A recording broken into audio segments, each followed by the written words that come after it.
Chetan Narula here for Cricket World, and it's time to talk about the team everybody cheers for. I mean, yes, you can be an England fan, you can be an Australian fan, you can be a South African fan, Indian fan, Pakistani fan, Sri Lankan fan. Your second favorite team will always be New Zealand, won't it? And there is so much to like about them, starting from their jersey, in fact, clean black with white lines. Beautiful jersey this time around. This is from 2015. Good cricketers, all-round team.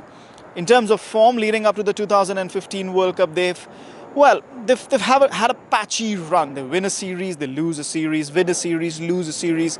They've not hit consistency as England or India did, or perhaps even South Africa did in the last 5-6 months.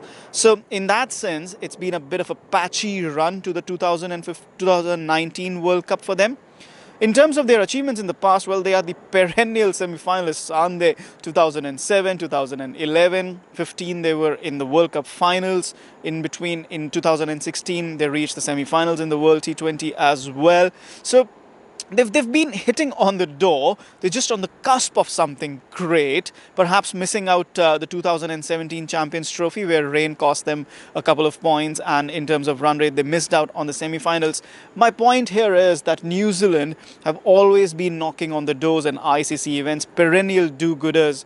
In fact, do they have the wherewithal to go on this time and take that last step and get their hands on the trophy? Well, their strengths, of course, some good batsmen in there. Kane Williamson, one of the world's best. Ross Taylor, he's been in good form, and it could be his last World Cup, so he might want to leave a good impression. I had an interview with him in February, and he spoke about how he really likes this format and that batsmen can get on a run and score big runs as the matches progress, because there's not too much gap and you're playing all the best sides. So he could be one to watch out for.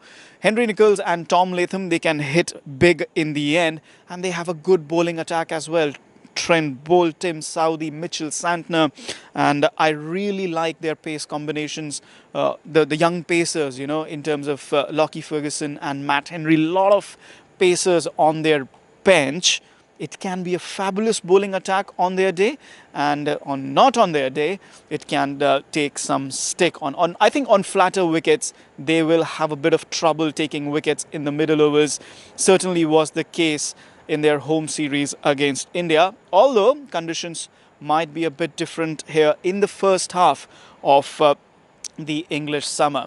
So who's their player to watch out for? Like I said, it's Ross Taylor. Has to be at 35. He's in the form of his life. It says a lot that he's got a second wind after that eye operation, and I think if he steps up into high gear, just like the last couple of years, he might just pull the Black Caps into the semi-finals once again.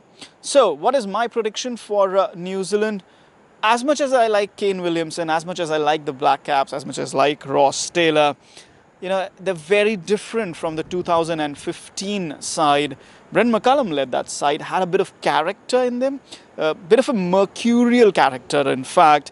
And that guy, Brent McCullum, he just pulled New Zealand single-handedly into the final of that tournament. And just the character of that side, really, that character is missing this time around. Like I said, as much as I like Williamson, seems like a bit of a soft side, this New Zealand outfit. I am not sure that they can make the semi-finals this time. I think they will be fighting, perhaps fighting till the end.